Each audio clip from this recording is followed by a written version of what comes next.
let's talk about patterns of inheritance, and we'll do a little bit of problems, the problem sets with these, which we call Punnett squares.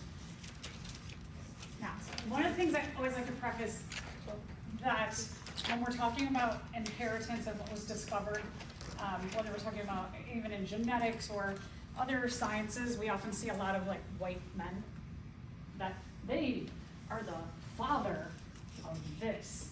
But there were a lot of people,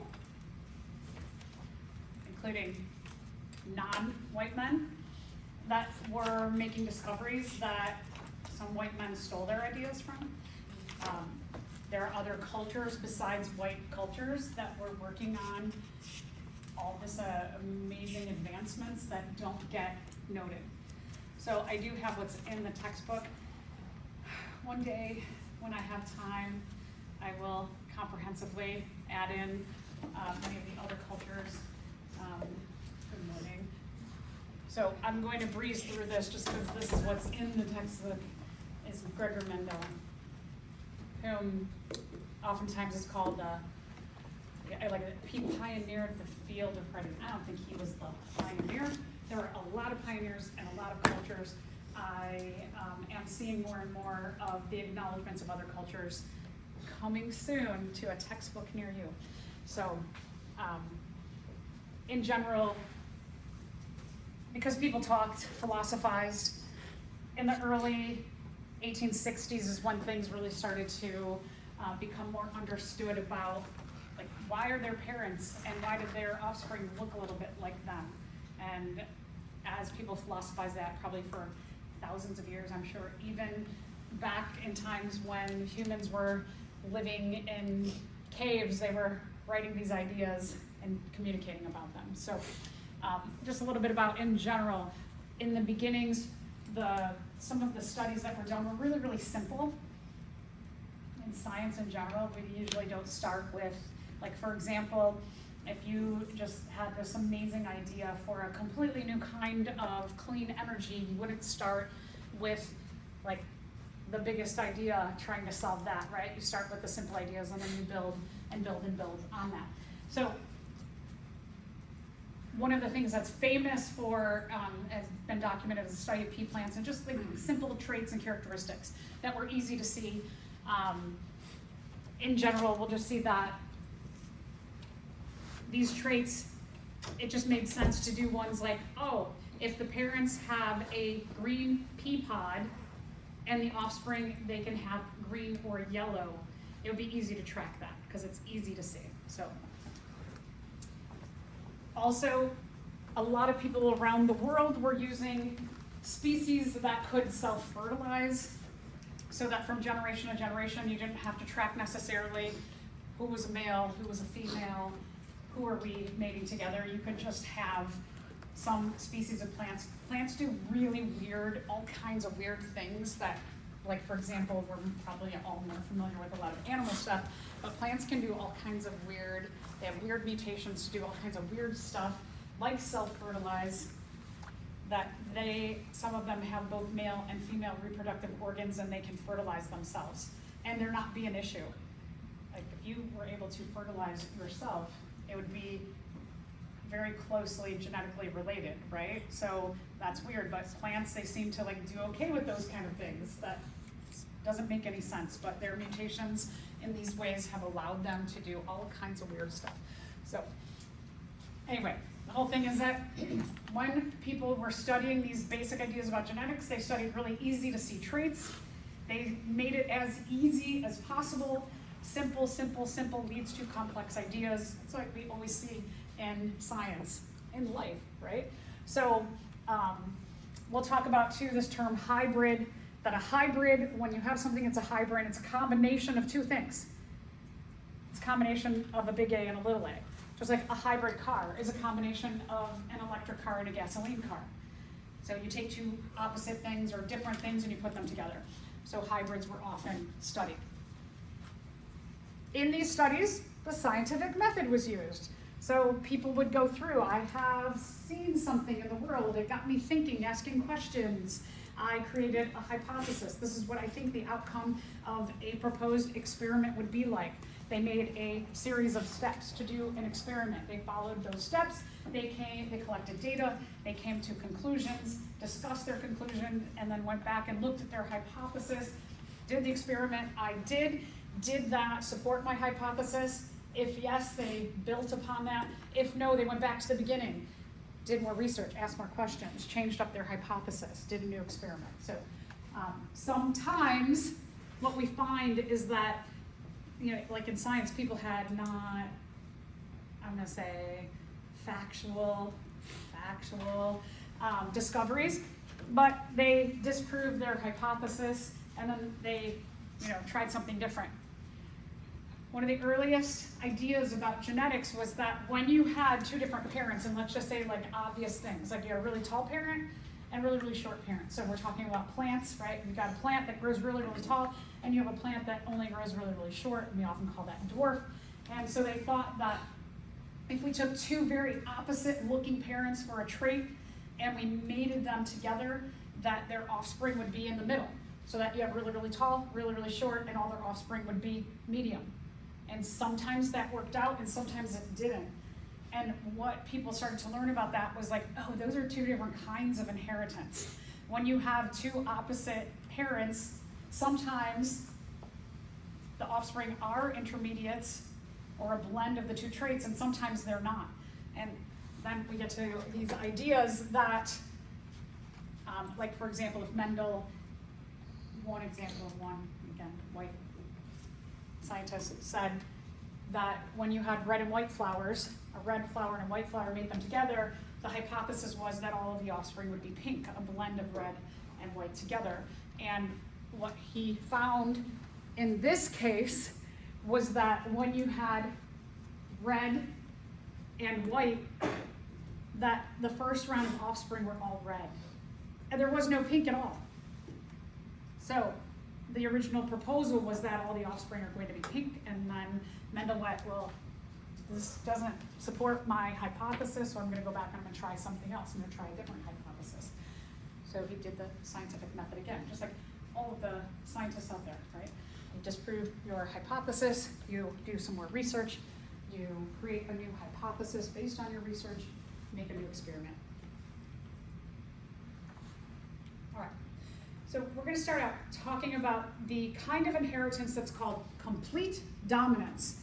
And when we're talking about complete dominance, you have a trait, and you have two alleles for that trait, two different kinds or versions of that trait, and one of the versions of that trait masks the presence of the other one. The one that is seen and masking the other version is called the dominant allele, and the one that is masked is called the recessive allele. That's what we call complete dominance. I'm so proud of myself, I didn't give you the answer to this. Why do you have two alleles for every trait?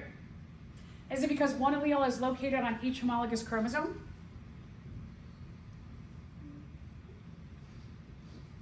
Yeah. One allele is from your mother, one is from your father. One allele is from the sperm and one is from the egg. All the above are true. Yes, you have two alleles for every trait, because one comes from sperm, one comes from egg, one comes from bio mom, one comes from bio dad. You have a homologous pair of chromosomes, and you have a gene or a trait on each of the homologous chromosomes. And when we're talking about this term allele, allele means an alternate form of a gene, so that you have like tall and dwarf. You have red and white. You have right-handed and left-handed. Those are all alleles for a trait. You have two alleles for every trait, because again, one from egg, one from sperm, one from bio mom, one from bio dad, one on each homologous chromosome. There's two alleles for every trait. There's two alleles for every trait. There's two alleles for every trait. Remember, there's two alleles for every trait. Okay, so a trait is made up of two genes, one from bio mom, one from bio dad. They're found on homologous chromosomes. Remember, a homologous chromosome, that when we're looking at any somatic cell or body cell, Any cell in our body that is not an egg or a sperm in our body has the diploid number of chromosomes. We also call that the 2N number of chromosomes. The N stands for a set. You have 2 sets and a diploid number of chromosomes because you get 1 set from bio mom, 1 set from bio dad. You have 2 alleles for every trait then. Your alleles for a trait are found on a chromosome at a specific location. The location of a gene or a trait is called the loci. It's called the locus, sorry, locus is singular. You have many loci on a chromosome because you have many locations for different genes. And alternate forms of your genes are called alleles. Brown eyes, green eyes, blue eyes, right-handed, left-handed. Regular, shaped, round, red blood cells, sickle cell shaped red blood cells. Who's at the door? Okay, so, was that me? Was that my phone? No, okay, that's okay. I thought I turned on Do Not Disturb. Okay, anyway, so if we're looking at a homologous pair of chromosomes, remember you have 2 of each kind of chromosome. 1 comes from bio mom, 1 comes from bio dad. Homologous chromosomes are called homologous. The term homologous means very similar. They are very similar in that they have the same gene loci, the same locations of genes on your chromosomes from bio mom and bio dad. So we can have situations where at a gene locus, you have 2 of the same alleles. So for this example, if we're talking about you have 2 alleles, they could be both capital A or they could be both small a. They're both the same or the same. So that can be true with these. You can see same coloring, right? So 2 capital A's or 2 little a's. But look down here. At this 3rd gene locus, you have 2 different colors, which is indicating that you have a hybrid here and that you have something like a capital A and a small a if you have 2 different versions or 2 different alleles for that trait. When we're talking about complete dominance, there are 2 kinds of alleles. There's the dominant allele. The dominant allele, when it's with another dominant allele, shows the dominant trait. When the dominant allele is with a recessive allele, it masks the presence of that allele. And even though there's a recessive allele there, a different allele, this being capital A, small a, is the same thing as 2 capital A's. They show the same, what we call phenotype or expression of the trait.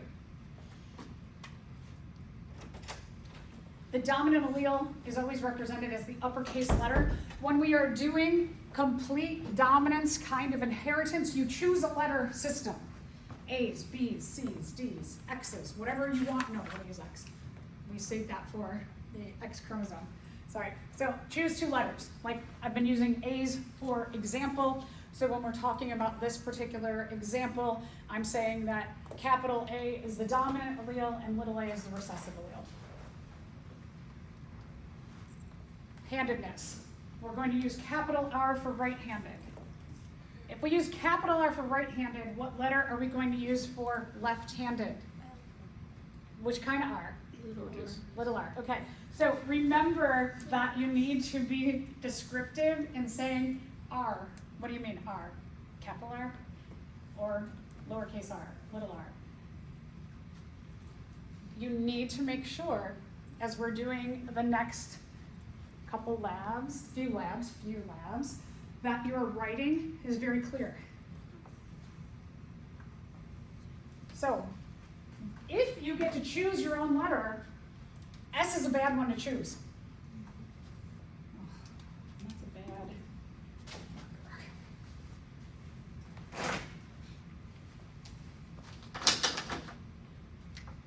Because sometimes I'll get this and I'll say, wait, that's supposed to be a capital and a small. And they'll say, oh, it is. And I'm like, nah.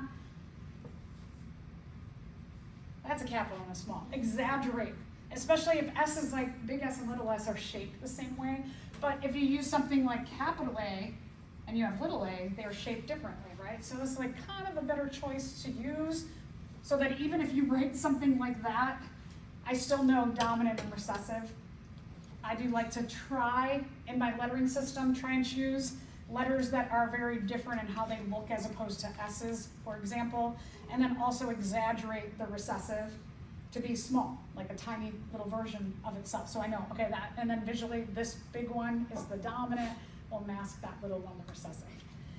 If you are not super neat in your writing, it is time to go slower and be neat. Recessive allele will only show itself in the homozygous state. Remember, homologous chromosome has HOMO. We have homozygous, HOMO, means similar or same. So the only time we see the recessive trait is when you have two recessive alleles. If there's a dominant allele, it masks the presence of the recessive. There's not a blend of these two. This one just masks it.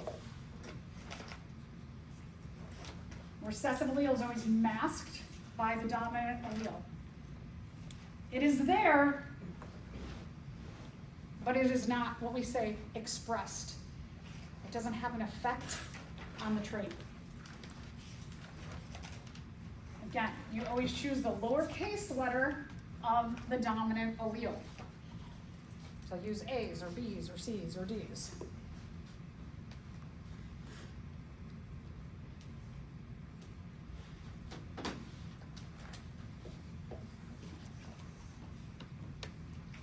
No, you can't say big R for right-handed, little L for left-handed. No. Use that. So, our left-handed, because we chose R for right-handed, our left-handed is going to be lowercase r, or little r. There's two alleles for every trait. There's two alleles for every trait. There's two alleles for every trait. There's two alleles for every trait. So our traits can be, if we're talking about handedness, big R, little r, or little r, little r. You see how I've got two alleles? They're going to make up a trait. If we have two of the same alleles, they are going to be homozygous. We can have two homozygous versions. When we're talking about complete dominance, our homozygous pair can be capital R, or little r, little r. Homozygous means same or similar. Now, if we have homozygous dominant, it's capital R, capital R. Two of the same, homozygous, dominant for capital R.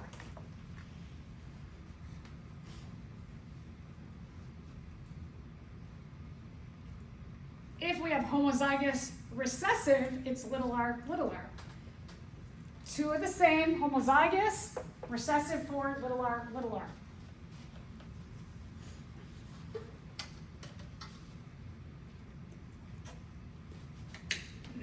So if you say to me, my results were homozygous dominant, my results were homozygous recessive, I know exactly what you mean.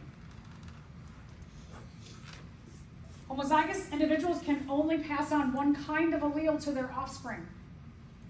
Because they're homozygous, both alleles are the same. So they pass on, if you're homozygous dominant, you pass on a capital R. If you're homozygous recessive, you pass on a little r. You only have one option to pass on. So again, homozygous dominant individuals can only pass on dominant alleles. That's all they got. Homozygous recessive individuals can only pass on recessive alleles. Little r and little r. You can only give what you got. Okay, but what about capital R, little r? That's a different thing. Oh, sorry, so, before I get there. To reiterate this, if you're somebody who has two dominant alleles, when meiosis happens, your gametes get one of those alleles. If you have big A and big A, you can only give a big A onto your offspring. Again, if you're capital B, capital P, and that codes for purple as the dominant trait, your offspring can only have your sperm or egg, your gametes can only have capital P's.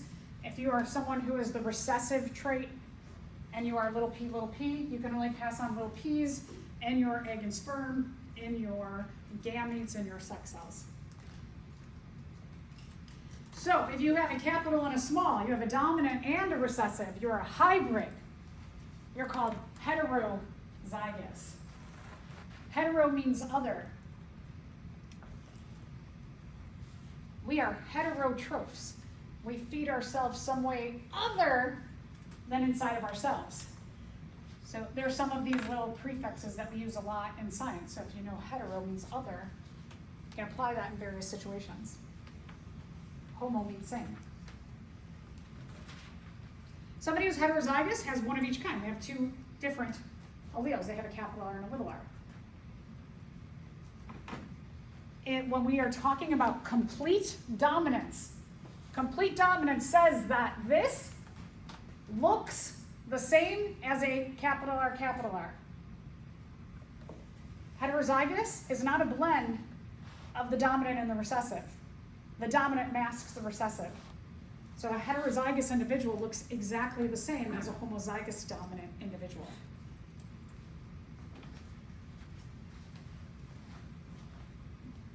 Heterozygous express the dominant trait just like a homozygous dominant individual expresses the dominant trait. They look the same. We call those phenotypes. They have the same phenotype, physical expression of the genotype. Heterozygous individual, however, even though they don't show that recessive trait, they don't express it, they carry it, right? They're carrying it around in their genes, and it's still there, the recessive allele is still there. They don't express it, but they can pass on a dominant or a recessive allele to their offspring.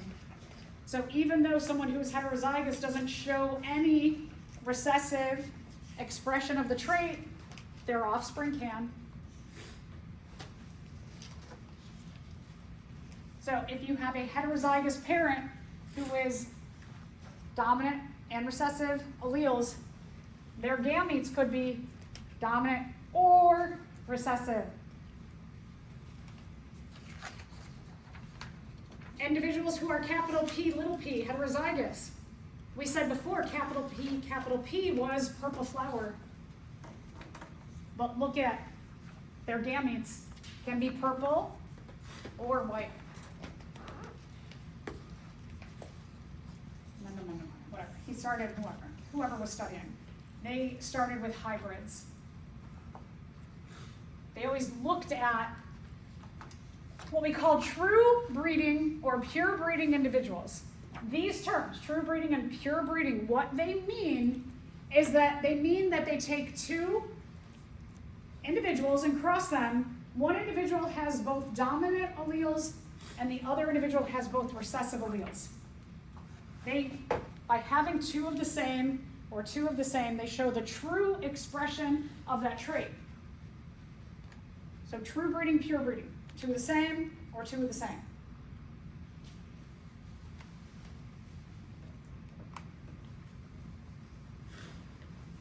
True breeding can only be capital A, or little a, little a. Capital R, little r, little r.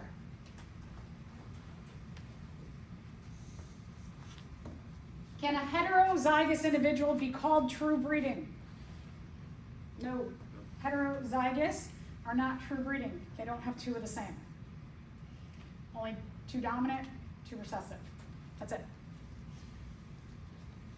So, what they did, they start out with a true breeding homozygous dominant, a true breeding homozygous recessive. They're going to cross these two distinct versions for that trait, the dominant and the recessive. And then they use this calculation method called the Punnet square to calculate out when I take a true breeding homozygous dominant individual and a true breeding homozygous recessive individual, and I cross them, what are their offspring going to look like in terms of their genes, and then how are those genes expressed? We're going to look for the genotypes and the phenotypes of our parents in a Punnet square. So the Punnet square is a calculation method. It's math. We're going to look at the probability of what these two parents can give to their offspring. Let's take a look at tall. Capital T is tall, and little t represents dwarf, the other allele for this trait.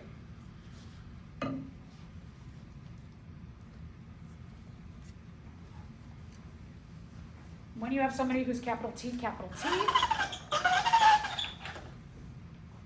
their gametes can only be capital T or capital T. Remember through meiosis, gametes, remember that gametes mean, this term means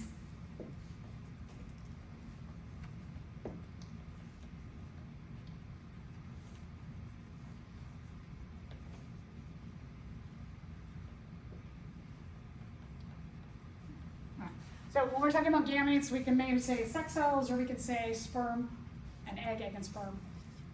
That's what we mean by gametes. Through the process of meiosis, gametes are made. Gametes have one allele for every trait. They have one homolog, one set of chromosomes. They are haploid in number.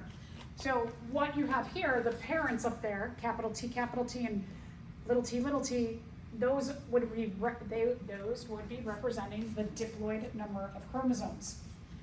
The gametes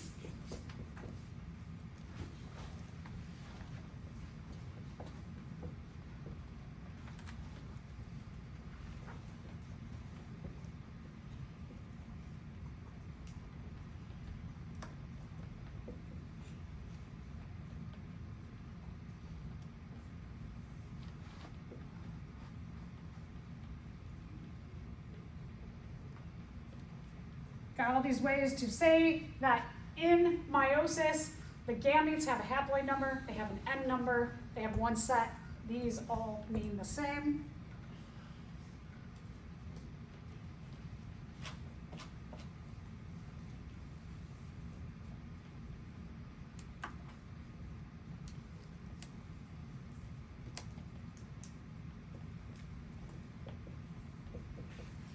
Gametes, sex cells, egg and sperm have the haploid number, have the N number of chromosomes, have one set of chromosomes, and are formed in meiosis.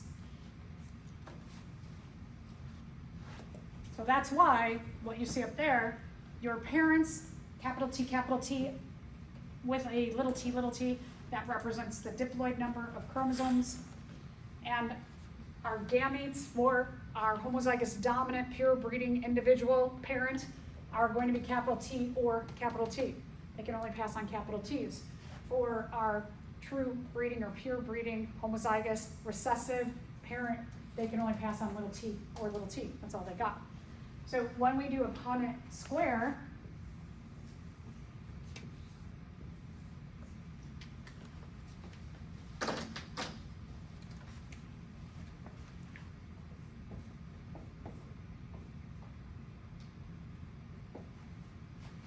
we're going to put one parent on the top, the other parent on the side.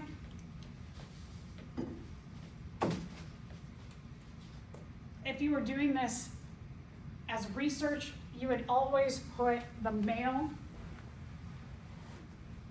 on the top and the female on the side.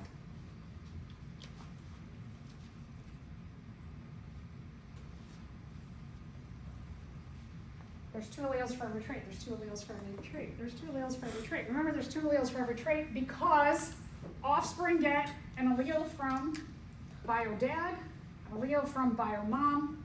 So what we're going to do here, what I like to do in terms of the Punnet squares, is I like to look at this, and I like to go, I'm going to start with the dominant parent. So if this were the dominant alleles or had one of each, I'd start with whatever row is dominant, so that when I'm taking a look at this parent, I know capital T is going to go in the two boxes down, that each of these boxes are going to contain two alleles. One allele is going to come from each parent. So I know when I have two alleles in here, the first allele is going to come from bio dad, and the second allele is going to come from bio mom. You have 2 alleles for every trait. You're going to have 2 alleles in these boxes. 1 from bio dad, 1 from bio mom.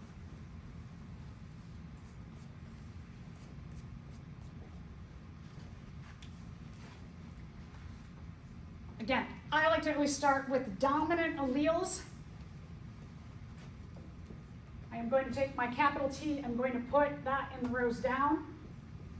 I like to take dominant alleles and put them in the front of my box. Got another dominant allele, I'm going to put that in the boxes down, in that column. I'm going to go over here to bio mom. I'm going to take that little t. See my exaggeration between the two, and then my second row for bio mom, put them across. Please note that this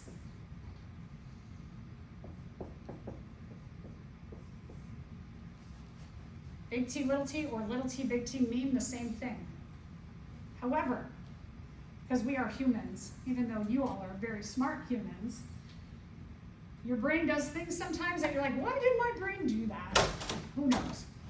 So it is a good habit to try and start with your dominant alleles, because if you start here and you put in little t, big T, when you are anxious on an exam and you write it this way, your brain may interpret it as this masks that. Does the recessive allele mask the dominant allele? No. So when the two of them are together, even if it's like this is still going to mask the recessive. So regardless, the dominant allele will always mask the recessive, but if you write it like this, your brain, when you are anxious, may go, no, the first one masks the other one. It does not. So to alleviate some of that anxiety, I can't emphasize more because I have seen this so many times with super smart students, even that they write that and their brain goes, aha. And I go, no. And they go, oh, you told us not to write it like that. I said, I did. And you didn't want to listen to me. You chose not to. And look at, you made the mistake that I told you your brain might make. So when I give you tips, it's good to keep them in mind because I find my students make the mistakes that I'm giving tips about. So don't let your brain do weird things that you're like, why did my brain do that? I don't know, but it did. So try and keep your dominants in the front, your recessives in the back. So now, when we are taking a look at the outcome of this is all about probability. Do these two parents have to have 4 offspring? Do they have to? No, right? They could have 1. So when we are doing a Punnett square, what we are getting is not, this is absolutely what is going to happen. There are going to be these 2 parents and they are going to have these 4 children. No, this is all a probability exercise. This gives us a percentage. So when we are looking at the outcome of a Punnett square and we are talking about complete dominance, we have 2 results that we are going to keep track of. The genotypic ratio and the phenotypic ratio. So that when I look at this,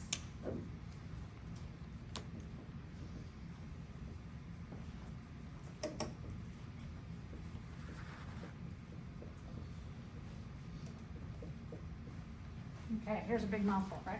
It's a genotypic ratio. Oftentimes in like the lab, it'll say the genotypes. It's not just the genotypes, it's a genotypic ratio of the, I have an F1 there. F1 means it's the first familial generation of those parents. So you are the F1 of your parents. Your children will be the F2 of your parents. Your children's children will be the F3 of your parents. It's just tracking generations. So the genotypic ratio here, we always do it in an order so that if you just want to tell me my genotypic ratio is 1 to 2 to 1, I know exactly what you mean. My genotypic ratio is 0 to 2 to 2. My genotypic ratio is 4 to 0 to 0. My genotypic ratio is 0 to 4 to 0. I know what you mean because you are always going to write your genotypic ratio with the homozygous dominant first, then the heterozygous, then the homozygous recessive last. So you are going to write capital T, capital T. We are going to keep track of how many homozygous dominant offspring do we have in our Punnett square, how many heterozygous do we have, and how many homozygous recessive do we have. We will always write them in this order. Homozygous dominant, heterozygous, homozygous recessive. So let's look at our results. How many homozygous dominant do we have in our 4 square here? 0. No, good. I mean, yes. Yes, you are correct. No, we have none. How many heterozygous? 4. Good. And how many homozygous recessive? 0. Okay, so this is a ratio. So we get 0 of those to 4 of those to 0 of those. If we divide everything by 4, we can reduce it down to 0 to 1 to 0, which means that this is, and then we times this by 100%, so that you get 0%, 100%, and 0%. So when we're talking about ratios, we're looking for, we can reduce it down to 0 to 1 to 0. Same thing, right? Reduce everything by 4.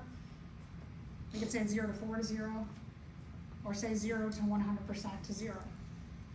So however you reported any of those 3 ways you reported it to me, I would know exactly that you had none of these, 4 of these, 1 of those, 100% of those. So now we're going to take our genotypic ratio and we're going to translate our genotype into a phenotypic ratio.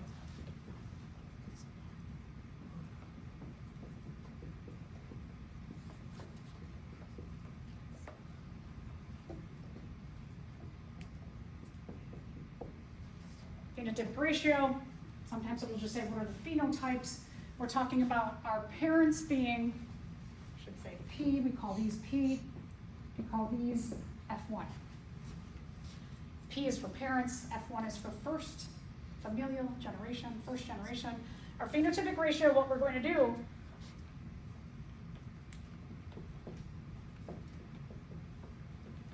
that pheno part means physical.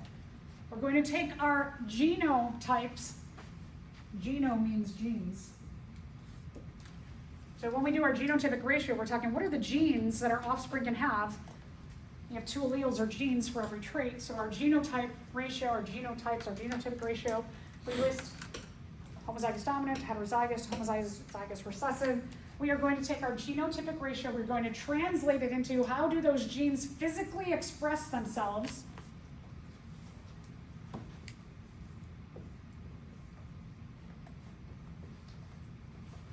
Our 2 physical expressions of our alleles are tall and dwarf in this case.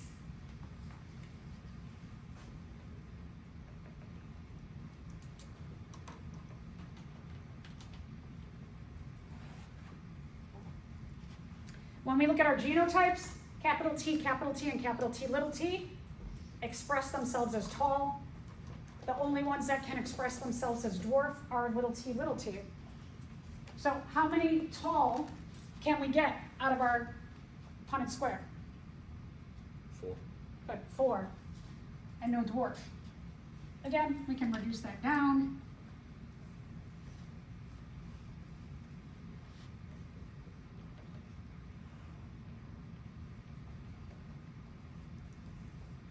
And we can get a ratio, 4 to 0. So like if you said to me, if I said, hey, what's your genotypic and phenotypic ratios? And you said 0 to 4 to 0 and 4 to 0, I would know exactly what you mean. We always put the dominant trait in front of the recessive trait when we're doing our phenotypes. So those are the rules. I love nice, clear rules.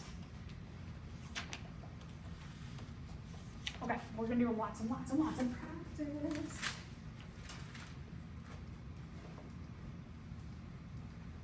So again, genotype, let's go back to our notes. The genotype refers to what genes can our parents pass on, our bio-parents, genotypes, big T, big T, big T, little t, little t, little t, our phenotypes, what's the physical expression, tall or short or dwarf.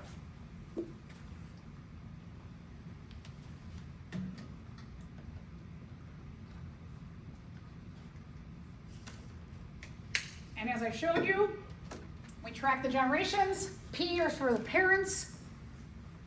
They're the P generation. F1, first generation. F2, second generation. F3, third generation, etc.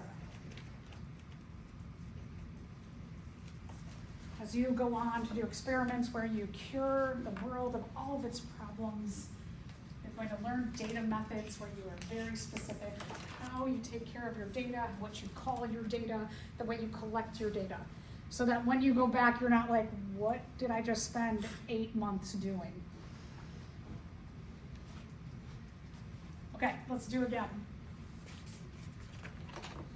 Another one. Go ahead and work this one out on your own, and then I will work it out also on the board.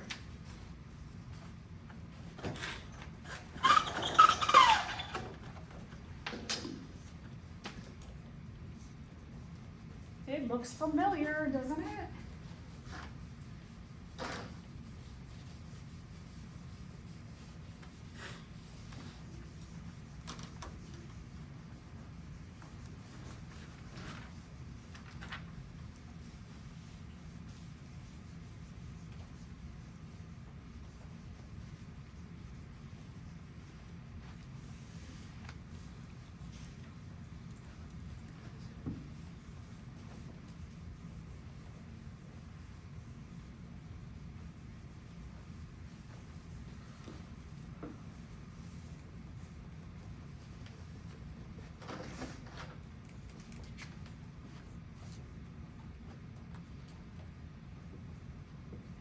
P's are looking exactly the same, so look what I do.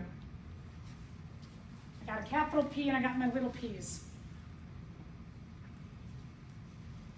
I'm not the neatest of all writers, so I try to overcompensate for that.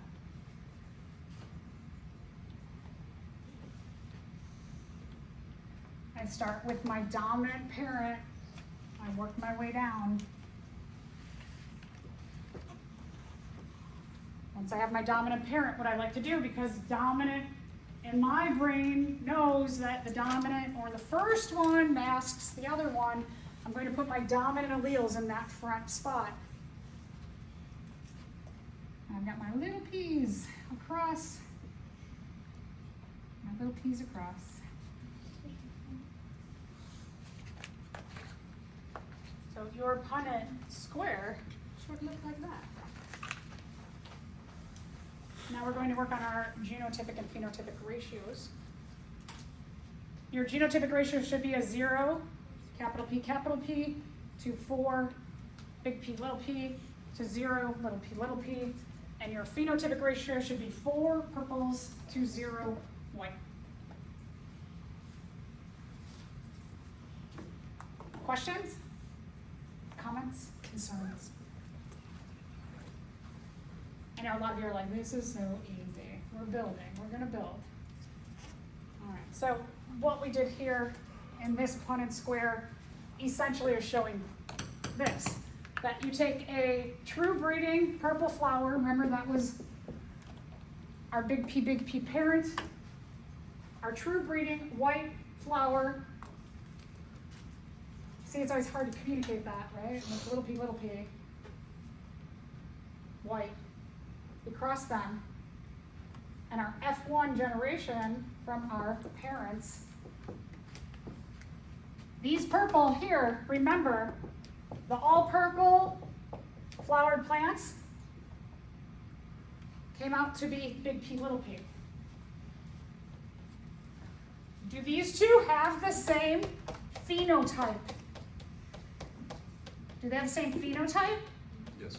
Right? They're both purple. They have the same phenotype. Do these two have the same genotype? Nope. Big P, little p, but both are purple. Okay, Let's cross 2 of those heterozygous individuals.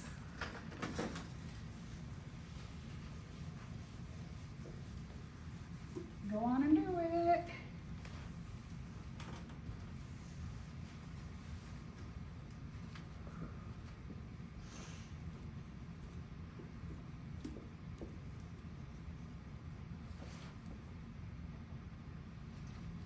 That's why I like to write my parents, showing each parent has a capital P and a little p. Capital P and a little p.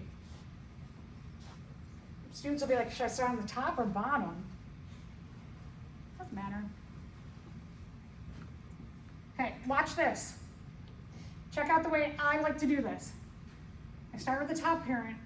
I put my big P in that first spot. Now I gotta go over here. What I like to do is I know that there are 2 spots in there. And this is a little p, so what I like to do immediately with this is stick it in the back spot. In case a capital P comes along later, in this case it does, maybe it doesn't, then no big deal. So now when I go to this parent, my brain likes this, it makes less mistakes with that. My little p across.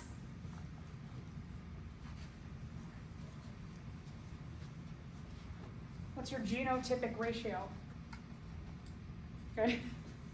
Like that? Okay, 1, 2, 1. Excellent. Genotypic ratio, 1 to 2 to 1. What's my phenotypic ratio? 3 to 1. 3 to 1.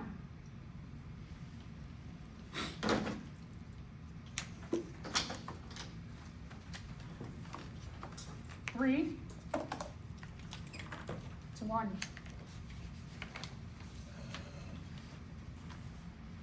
You can also think about that like this. Take these 2, and they are your purple, and take this one, and it is the white.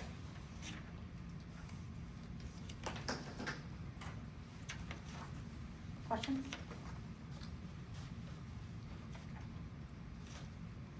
So when we are taking a look at this in pictures,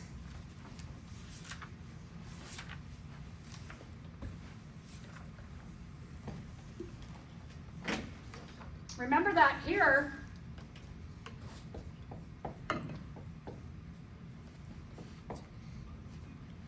when you're looking at this picture of these 3 purples, this one was big P, these 2 were big P, little p.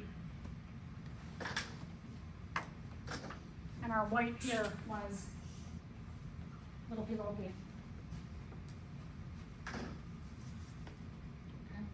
Okay.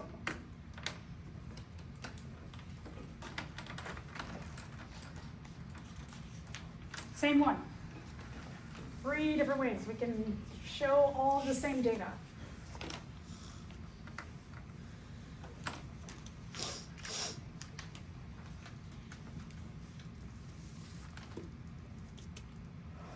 So we're going to do some practice. Let's start with this one. You've got 2 parents, you've got a homozygous dominant and a heterozygous. Do them at your desk. I'll work through them up here. 2, 2, 0. And we could compare.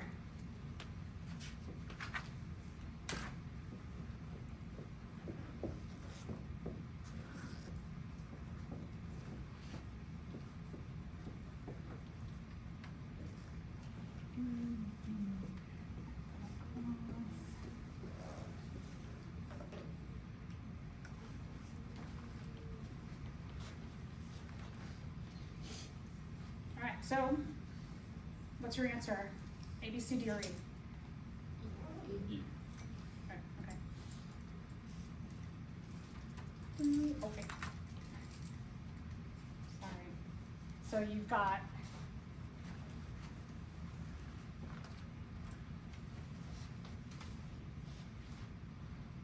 right. Said E, very good. 2 to 2 to 0. Okay, let's interpret that to the phenotypes. What's our phenotypic ratio then? A. Good. A, 4 purple. 1, 2, 3, 4 purple. How many white? 0. Good. No 0. No zero, no white, no white. All right, excellent. All right, do this one. Maybe I'll put my Punnet square on the other side.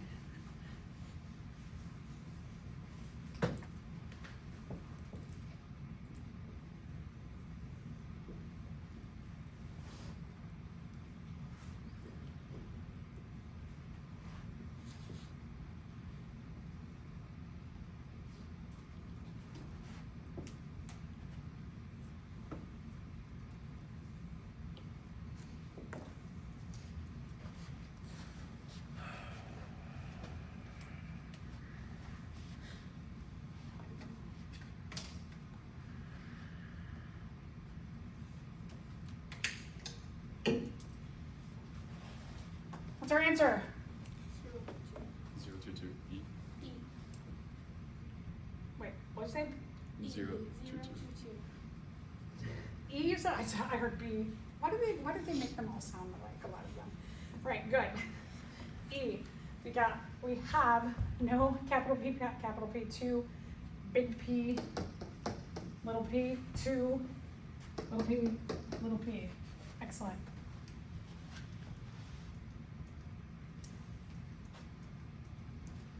I mean, you got this one, right? A lot of you were like, I got it. I'm just going to work it out anyway, just in case.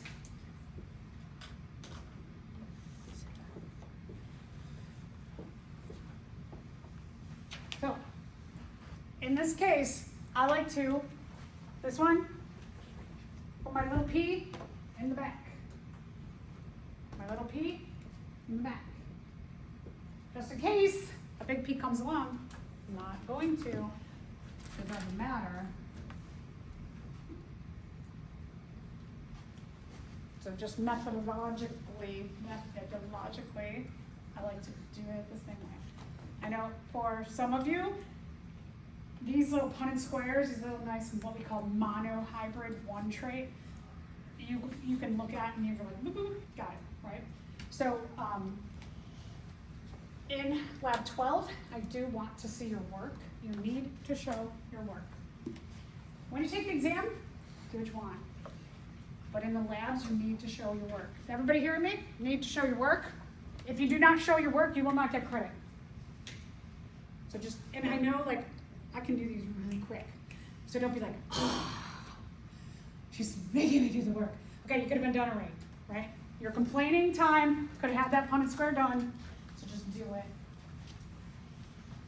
Okay, so what's our answer? C004. Okay, C004. Excellent. Okay, couple of things. Remember that during meiosis, even mitosis, you have 2 alleles for every trait.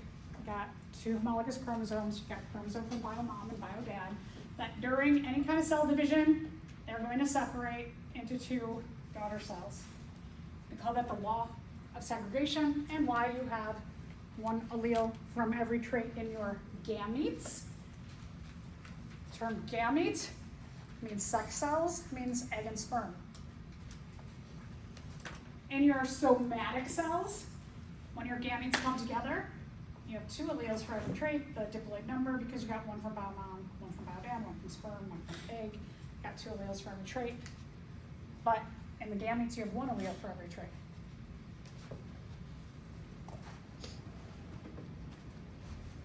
According to the law of segregation, in an organism with a genotype big A, little a, will all the gametes have gene big A? Good. Will all the gametes have gene little a? No. Half the gametes will have big A and half will have little a. Sounds like a good one. 3/4 of the gametes will have capital A and 1/4 will have little a. 1/4 of the gametes will have big A, 3/4 will not, right? So, correct answer is because you have big A and little a, you're going to get big A, little a, separate into 4 gametes, big A, little a, little a. So correct answer is C. Anybody, question?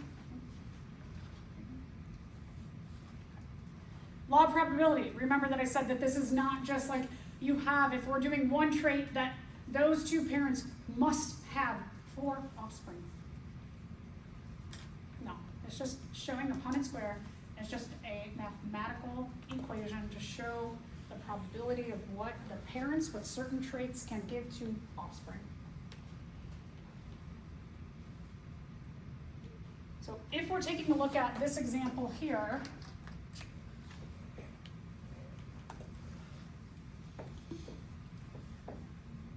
well, T's are horrible. I hate T's.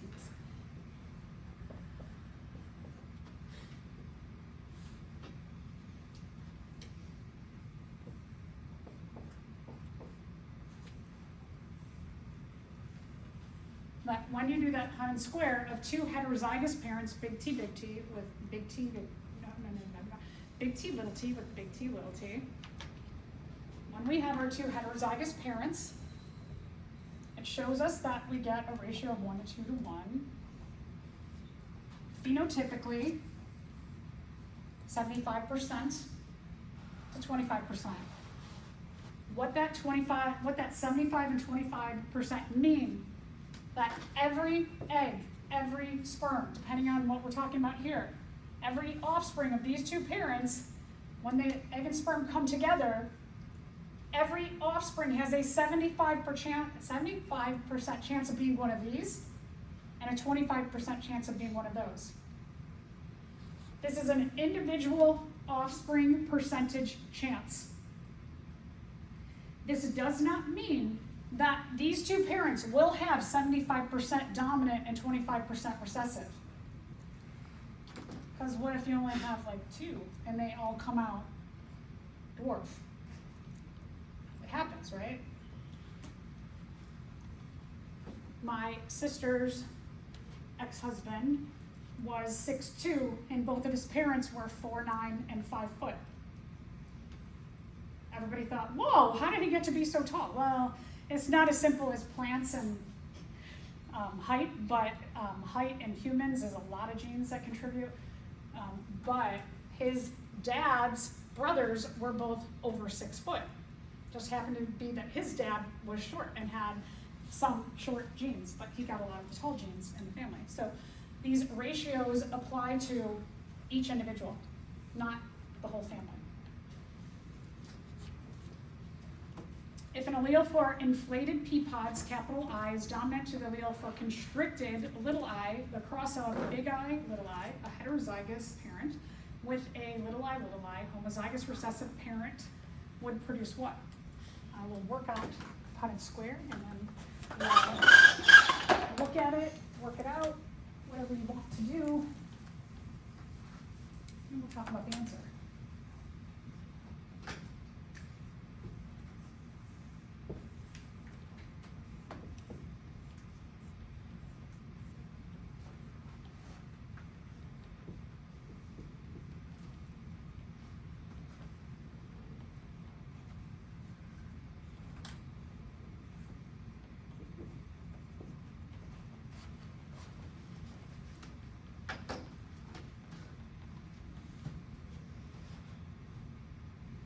So which one? C. Good. Okay. Half are inflated, half are constricted. So some of you might have been thinking, I think I can do a shortcut on this Punnett square. Oh, you can, but you don't have to. So just know that when I talk about these shortcuts, if you're comfortable doing them, if you're kind of like, no, I don't want to do that, I just want to do it the long way, they probably take about the same amount of time. The long way doesn't take that much more time. So, for example,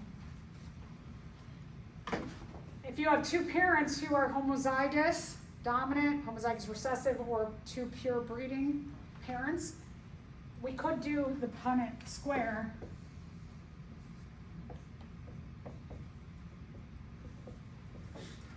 We can do that, right?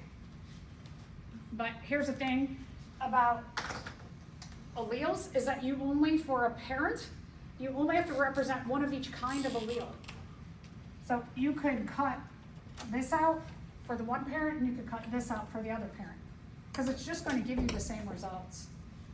This row will be the same as that row.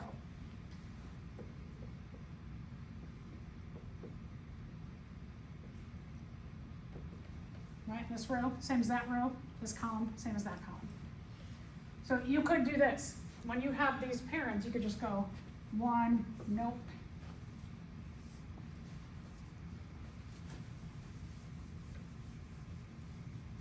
That when they repeat, just show one and not the other. You could do this, or you could do that.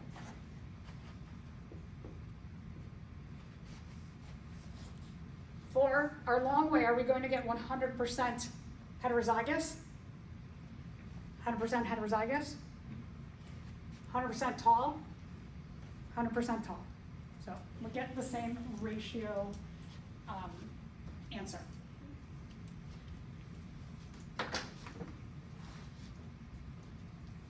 Let's talk about test crosses. A test cross is essentially like you're working backward. You have some information about the phenotypes, and then you want to figure out the genotypes. But these test crosses, they only work if one of the parents is homozygous recessive. So that's a good clue also.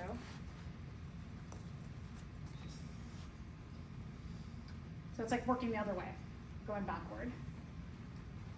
We get the phenotypes, we want to know what the genotypes are of the parents.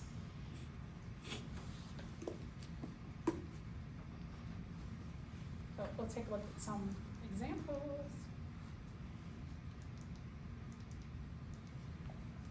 It's not filled in for you, right? Is it or not? Oh, which part? Okay. No, it's not. Okay.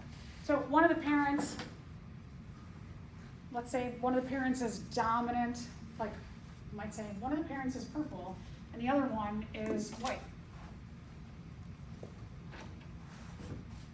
What we know is in order to be the recessive trait as an individual, you have to have 2 recessive alleles. So if you say, what are the possible offspring of a purple and a white parent, you absolutely already know the genotype of the white parent. They have to be homozygous recessive. They have to have 2 little p's to show the recessive trait. The dominant parent has possibilities here. They could be that, or they could be that. So we need a little more information. When we're doing these test crosses, we have to find out about this individual. We have to find out either some more information about all their offspring, or we have to find out information about their parents.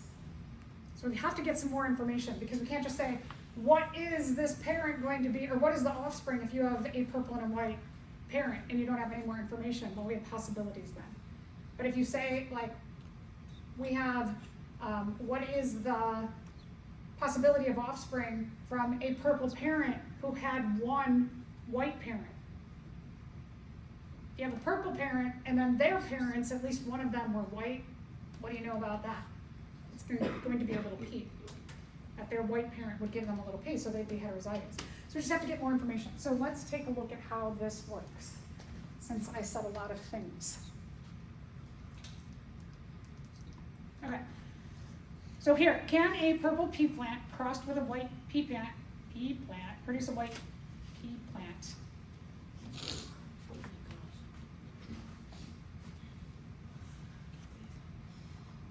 They're purple, as I mentioned before, they're going to be big P something. And the other parent, who's white, has to be little p. So what we're doing is we're essentially filling in this with big P, trying big P with little p, and this with little p. So try both of these Punnet squares. I know, again, some of you are like, you got it, but I'll just work through.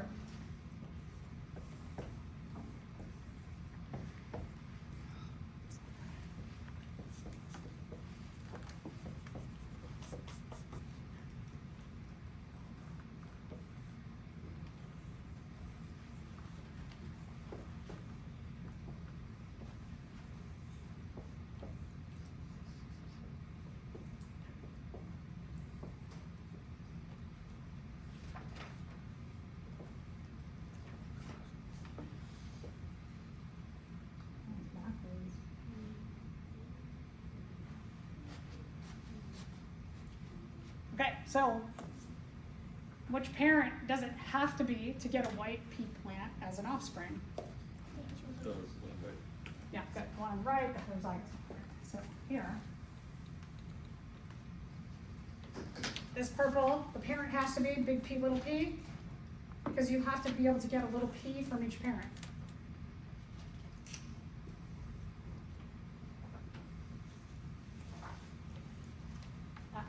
No white offspring. So no. Anybody? Question?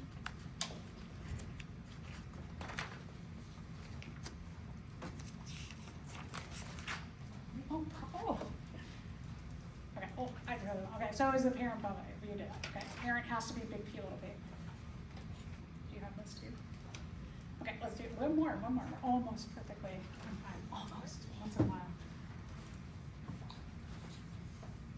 All right. So let's give this one a read over.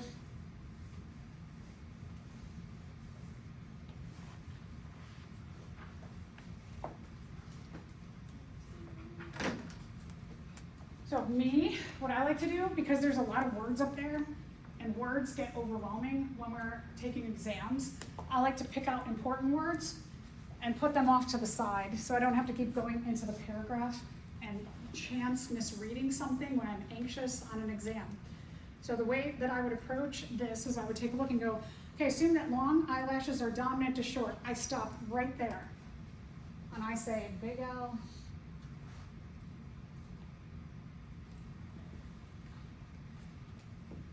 and I make a chart, and I pull my traits out, so that later on I don't just misread something and go, uh-oh, which one is which?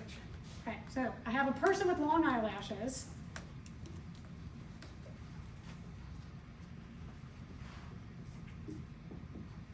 They're going to mate with a person with short eyelashes.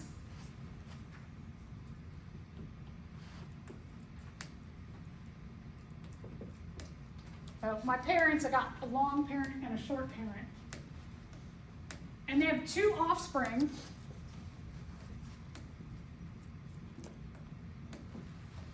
With long eyelashes.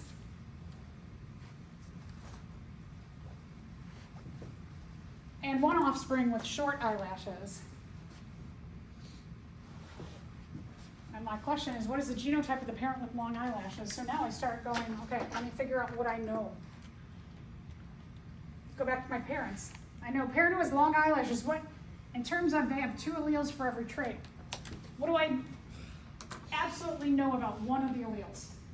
They have double short. So the parent with the long eyelashes, what do I know about at least one of their alleles has to be what? At least one has to be long. Yeah, so one of them has to be long. I know, we'll get there. I know some of you are like, I got this. Okay. I'm just showing my methods if I was just working through. Short parent. What two alleles will they absolutely have to be short eyelashes?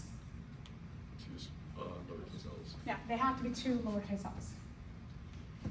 Okay, so I'm like, ooh, feeling good. I got 3/4 of the information already. But I'm going to go to my offspring and go, I've got two offspring with long eyelashes. Again, I know they're big L something. And they have one with short eyelashes who has to be two little L's. So I can do a number of things here. I'll show you which route you can go. Again, some of you are like, I got it. Stick with me. Okay, so I could do this. I could go this route, and I could do two different Punnet squares like we did with the last problem. And I could try big L, with little L, or big L, little L, because I'm putting in here, I'm trying to figure out which one they are. I could do these two Punnet squares. Oh, sorry.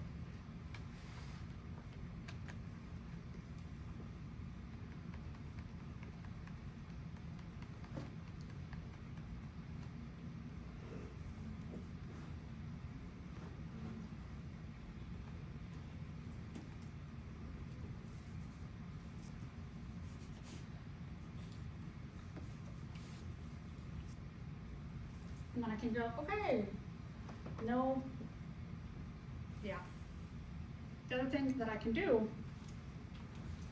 is if I map this out, I can look at, they have one offspring who has short eyelashes. Why are there 2 alleles for every trait? 'Cause you Where get do they one come from from? The parents. Yeah, the parents. So we know we get one from this short offspring is the little l, little l. They have 2 alleles for their trait because one came from mom, one came from dad. So dad has to be, or vice versa, a little big L, little l. Some of you read that and you're like, bam, right? So just showing you different ways to approach this. Pick the ways you are comfortable with. On your labs, you must show your work. So either map it out like this and show your work, or map it out like that and show your work, or map it all out and show your work. But if you do not show your work, you will not get credit. Heard? Okay, I think that, like I say, we're gonna get out on time, then I lie. And then, so here, my mishmash that you all have. You could do those two, right? Or you could map out like I did with the parents.